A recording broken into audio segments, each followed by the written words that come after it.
1939년 2월에 주기철 목사님이라고 하는 분이 경북 의성경찰서에서 그 일본군에 잡혀가지고 심한 옥살이를 하면서 그곳에서 고문을 당하고 살아있는 것이 너무너무 고통스럽기 때문에 차라리 죽는 것이 더 낫다라고 할 만큼 그 많은 질고의 고통의 시간을 보냈습니다.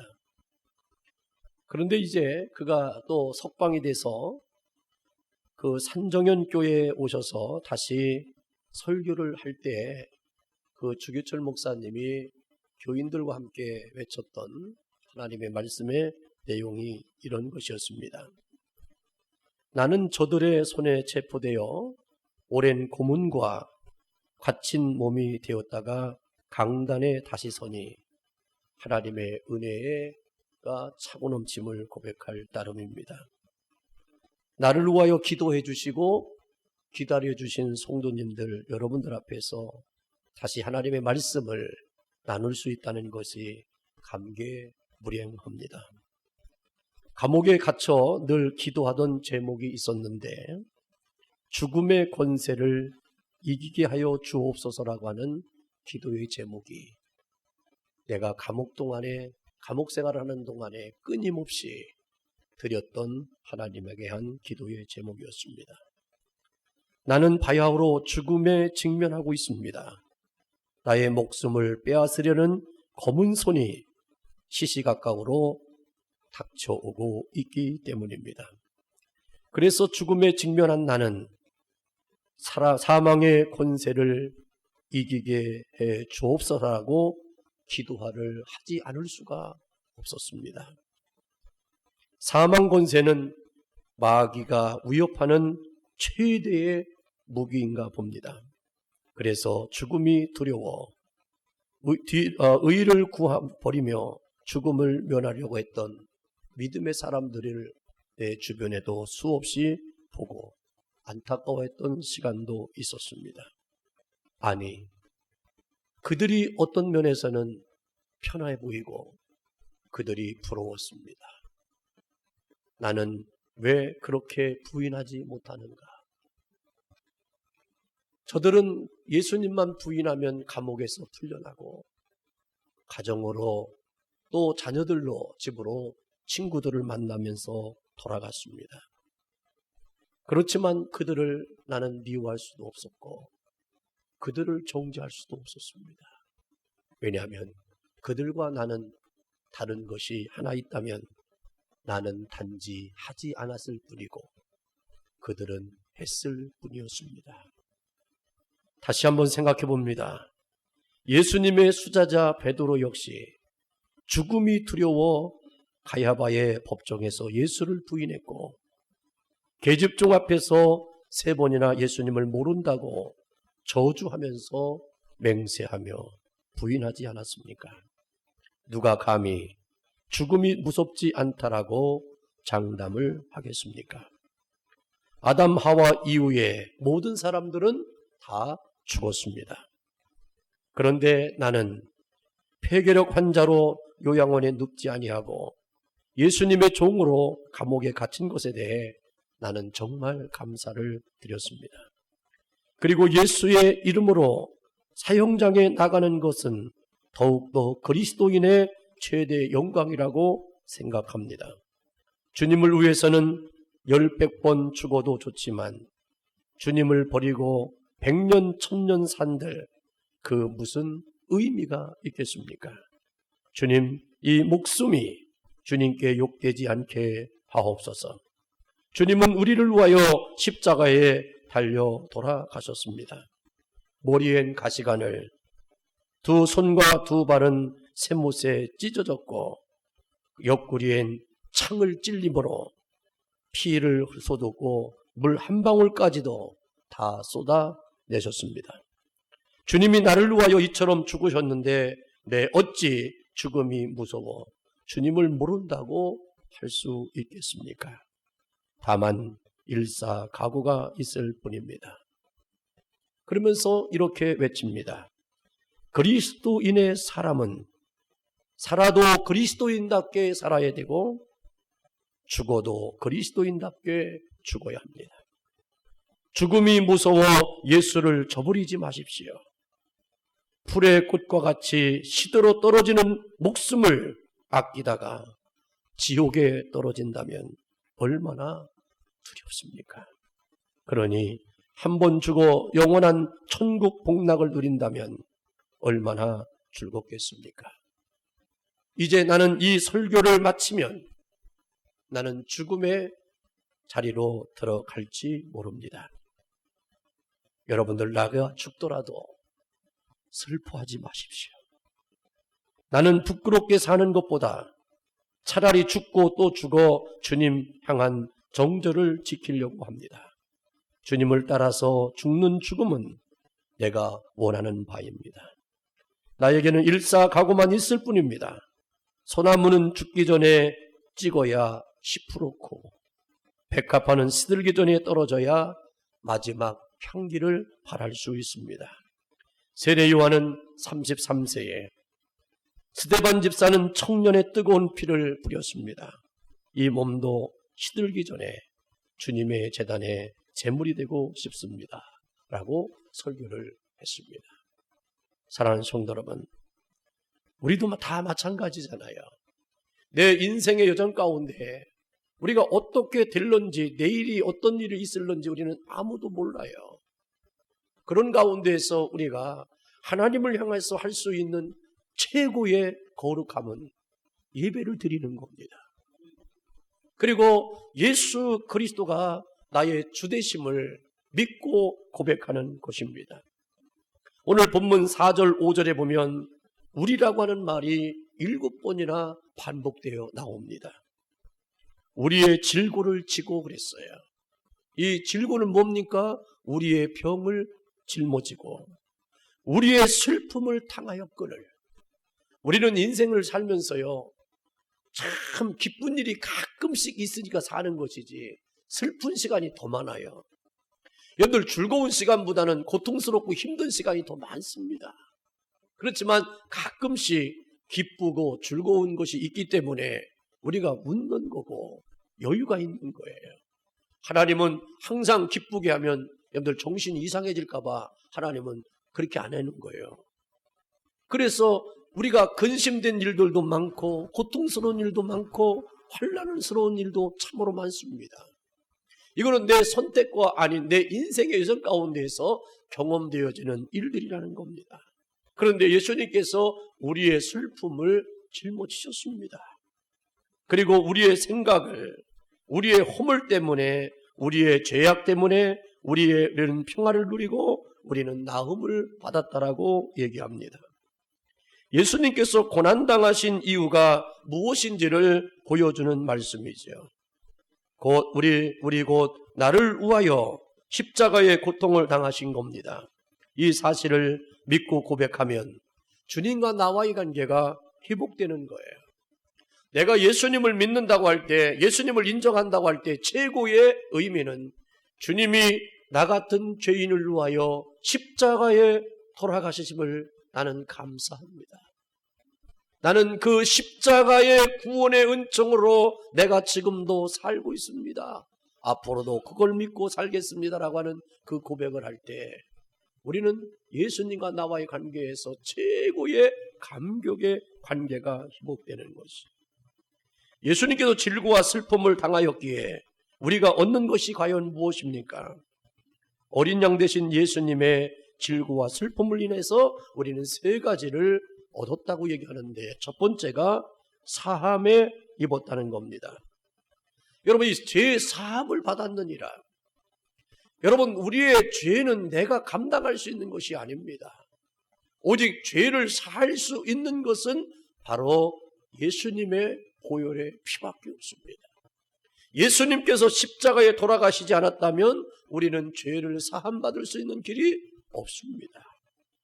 미국 백인들이 서부를 개척할 당시에 인디언들을 마을에서 쫓아내야 될 방법을 찾으려고 하는데 찾을 수가 없었습니다.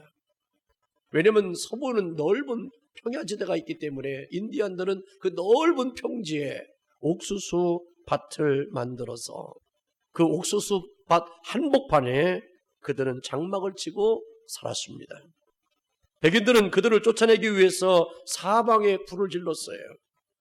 불길이 점점 타 들어가고 있었습니다. 한두 시간이 지나면 불길이 마을까지 번지게 되었습니다.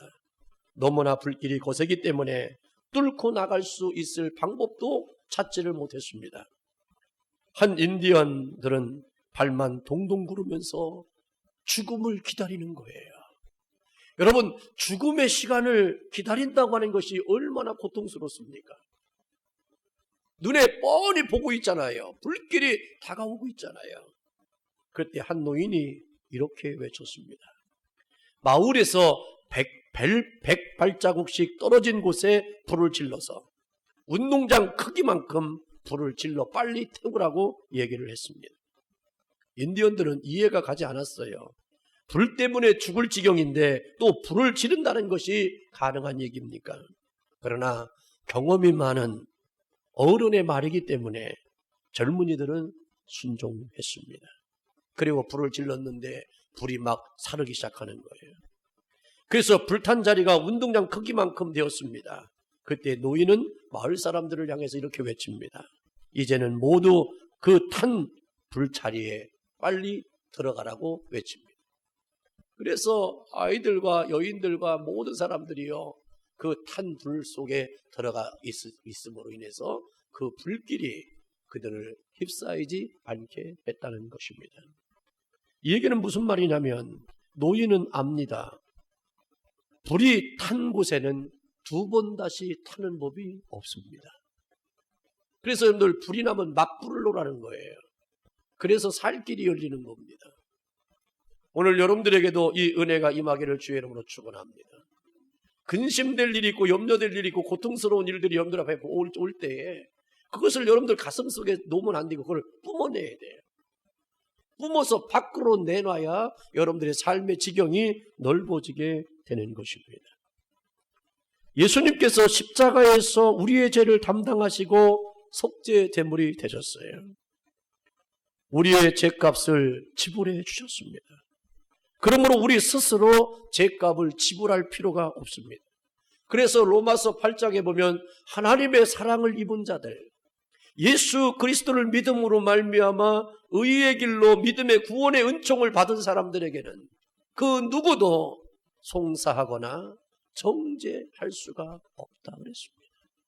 그러면서 하나님과 나와의 사랑의 관계를 그 무엇으로도 끊어질 수가 없다라고 얘기를 하는 것입니다. 여러분들이 누군가에게 당신은 죄인입니다라고 얘기하면, 죄를 졌다라고 소리 지르면 여러분들 인정하면 돼요. 예, 나는 죄인입니다. 내가 뭘 죄 졌다고 당신은 그렇게 나한테 달려듭니까? 라고 그런 말 합니까? 라고 할 필요 없어요. 나 죄를 졌어요. 그래서 나는 예수님을 믿는 겁니다. 나는 어리석어서 그 어리석음을 나는 부인할 수가 없습니다. 당신은 왜 이렇게 못났냐고 그러면 원래 나는 당신이 알고 있는 것보다 더 못났습니다. 라고 얘기하면 평안해요. 아니 당신은 왜 이렇게 못생겼냐고 그러면 나는 성형수술할 돈이 없어서 이렇게 못생긴 거 갖고 산다고 얘기하면 되는 거예요. 편하게 생각하셔야 됩니다. 이미도 예수님께서 여러분들의 죄를 위해서 다 십자가에서 속량해 주셨는데 하나님이 마지막에 여러분들에게 죄 없다 하면 없는 거고 사람이 없다 하면 없는 게 아닌 거예요. 이미도 예수님께서 우리에게 사함의 은혜를 주셨다는 것입니다. 누구든지 그리스도 안에 있으면 새로운 피조물이라 이전 것은 지나갔으니 새 것이 되었다고 말씀하셨어요. 여러분들에겐 두 번 다시 정죄함이 없습니다. 예수님께서 죄값을 지불해 주셨고 우리를 죄에서 바로 사해 주셨기 때문입니다. 오늘 본문 5절에 뭐라고 했습니까? 그가 찔림은 우리의 허물을 인하며 그가 상함은 우리의 죄악을 인함이라. 그가 징계를 받음으로 우리가 평화를 누리고 그가 채찍에 맞음으로 우리는 나음을 입었도다. 예수님께서 찔리시고 상함은 우리의 죄악을 인함이라고 말씀하셨습니다. 히브리서 9장 22절에 보면 피 흘림이 없은즉 사함이 없다고 그랬어요. 예수님께서 왜 물과 피 한 방울까지도 다 쏟아져서 우리의 죄를 사해 주셨을까요? 예수 그리스도를 믿는 자는 이렇게 철저하게 여러분들을 깨끗하게 씻어주심을 믿는 사람이 되는 것입니다. 예수님은 많은 사람의 죄를 담당하시려고 단번에 들이신 바 되었습니다. 오늘도 본문 6절에 보니까 뭐라 그랬어요? 여호와께서 우리 무리의 죄악을 그에게 담당시키셨도다. 하나님께서 우리 무리들의 죄악을 예수님께 담당시키셨다는 거예요. 그래서 죄를 짊어지고 가시는 예수님은 십자가에서 갖은 조롱과 무시와 천대와 별별 짓을 다 들어도요, 예수님은 입을 열지 않은 겁니다. 왜? 입을 열면 다른 사람들의 죄가 나오는 거예요. 다른 사람의 죄가 나오면 어떻게 됩니까? 나는 의로워질 수 있지만 그 죄는 드러나는 거예요. 담당한 자는 어떻게 하는 거예요? 입을 열지 않고 짊어지고 가는 거예요. 그래서 예수님이 십자가 위에 있을 때도요, 사람들이 조롱하잖아요. 내려와 봐라, 네가 그리스도요 하나님의 아들이라고 한다면, 메시아라고 하면 우리에게 뭔가 보여달라는 거예요. 그러나 예수님이 보여주는 것은 그들이 원하는 기적이 아니라 십자가에서 묵묵히 온전히 제물되는 거예요. 그것만이 하나님의 뜻이야. 그래서 예수님께서 그걸 짊어지고 감당하시니까 우리에게 마지막 믿음의 최후의 승리를 얻게 하신 것입니다. 본래 죄가 우리의 왕노릇했습니다. 죄로 인하여 하나님과 나는 단절된 관계가 되었고 죽음과 지옥에 이르게 된 겁니다. 우리는 죄로 인하여 이미 사형 선고를 받은 자들이에요. 그러나 십자가의 은혜로 죄 사함을 입고 구원받았습니다. 하나님의 자녀가 되었습니다. 여러분들의 신분과 가치가 달라진 거예요. 예수님의 질구와 고난을 통해서 죄 사함 받은 그 은혜를 믿는 사람들이 그리스도인이야. 오늘 이 시대에 여러분들이 진정한 그리스도인이 된다면 나는 죄 사함 받은 자가 돼. 그래서 찬송가에 이런 게 찬송이 있잖아요. 내 죄 사함 받고서 예수를 한데 나는 모든 게 이제 변한 거예요. 변할 수 있는 유일한 근거의 출발이 어디에 있어요? 예수님을 믿고 죄 사함 받는 데서부터 나는 새로운 사람이 된 거예요. 이 은혜가 우리에게 임했다는 거 꼭 기억하시고 죄 사함의 자유의 기쁨을 누리기를 주의 이름으로 축원합니다. 두 번째로 평화를 누리도다라고 말씀을 하고 있습니다. 옛날에 한국의 포항제철의 신화를 만든 박태준 회장님을 여러분들 잘 알 겁니다. 이분은 세계적인 기업가로 사업을 성공시켰던 사람인데 그에게 부족한 것이 없었어요.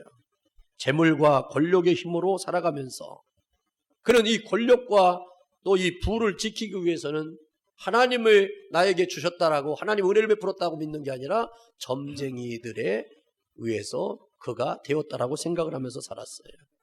그래서 이 박태준 씨는요, 이 무당과 점쟁이를 너무너무 좋아했습니다. 어디 갈 때마다 점쟁이한테 묻고 갔습니다. 가다가 혹시 큰 담이 가로막히면 점쟁이를 찾아가서 전화를 해서 이 담이 막혔는데 내가 어떻게 했으면 좋겠느냐 할 만큼, 그러면 만약에 점쟁이가 사닥다리를 타고 올라가라 그러면 올라갔다는 거예요.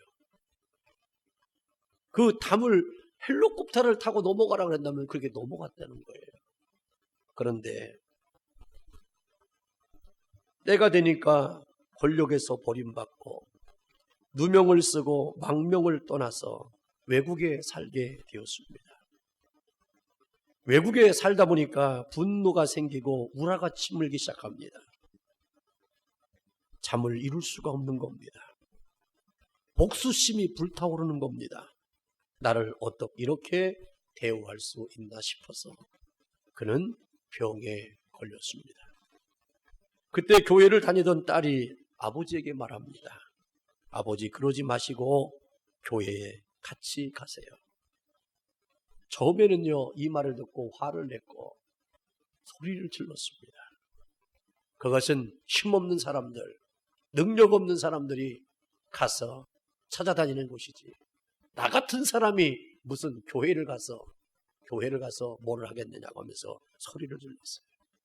그런데 딸은 그 말을 개의치 않고 계속해서 아버지의 영혼을 보는 겁니다. 아버지는 육을 얘기하는 거고 딸은 영을 얘기하는 겁니다. 우리가 교회를 오고 안 오는 건요, 육적인 게 아니라 영의 문제였습니다. 그런데 이 딸의 권유를 받고 아버지가 교회에 온 이유는 뭐냐? 잠을 통상 못 자니까. 자기 몸이 더 이상 쇠약해지니까. 이러다간 죽을 것 같은 거예요.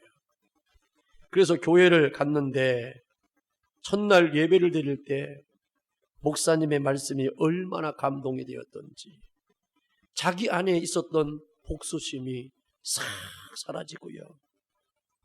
자기가 죽어가는 그 죽음의 그늘이 싹 없어지고요.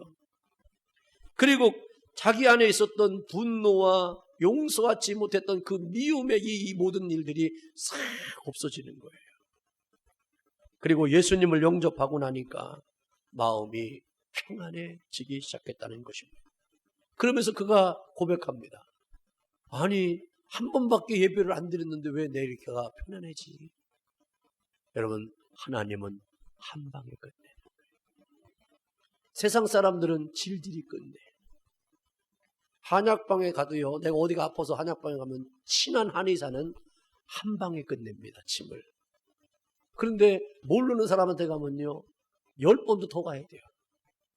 왜냐면 질질 끓어. 그래가지고 자기도 먹고 살아야 되니까 질질 끓어. 예수님은 여러분들을 사랑하시기 때문에 몇 방에 끝낸다고요? 그것이 바로 사랑인 거예요. 그래서 이가 그때부터 예수님을 믿기 시작해서 하나님의 은혜의 삶을 살았다는 얘기입니다. 여러분, 염려와 근심이 있습니까? 미래의 삶에 대한 불안함이 있습니까? 우리를 위해 질고와 슬픔을 당하신 예수님을 믿으시길 바랍니다. 예수님께서 우리의 마음에 평안을 주셨다고 그랬습니다. 그 평안은 그냥 된 것이 아니라 그가 채찍에 맞음으로, 그가 징계를 받음으로 우리는 평안을 얻은 거예요. 여러분, 주님이 주시는 그 평안은 세상에서 줄 수 있는 평안이 아니고 세상에서 맛볼 수 있는 평안이 아닙니다. 이 평안은 하늘에서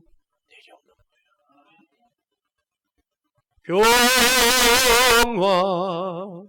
평화로다 하늘 위에서 내려오네. 그 사랑의 물결이 영원토록 내 영혼을 덮으소서.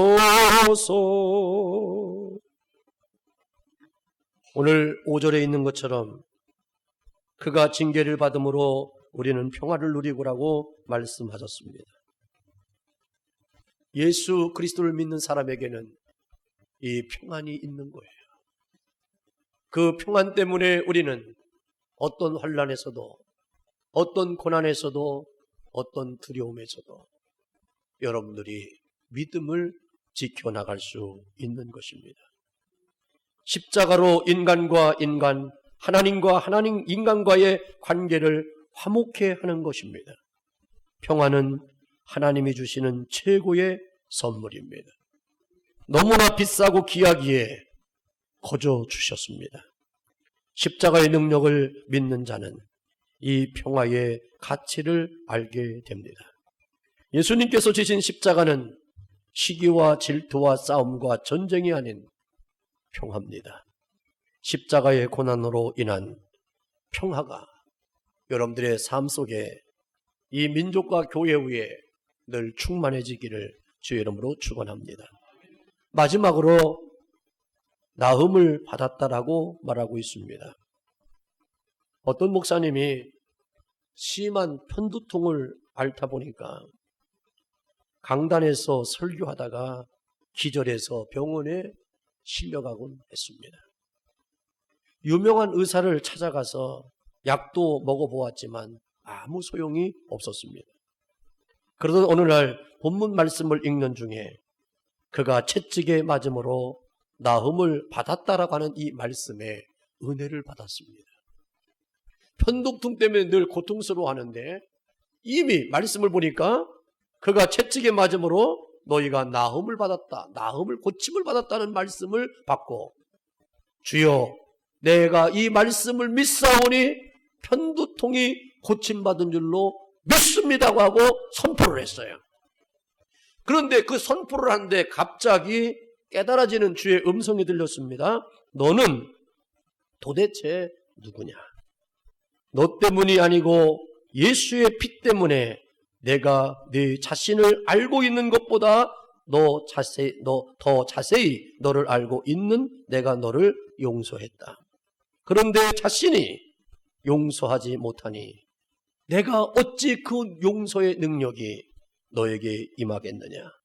나보다 네가 더 거룩하냐라고 예수님이 책망하시는 소리를 듣게 됐습니다.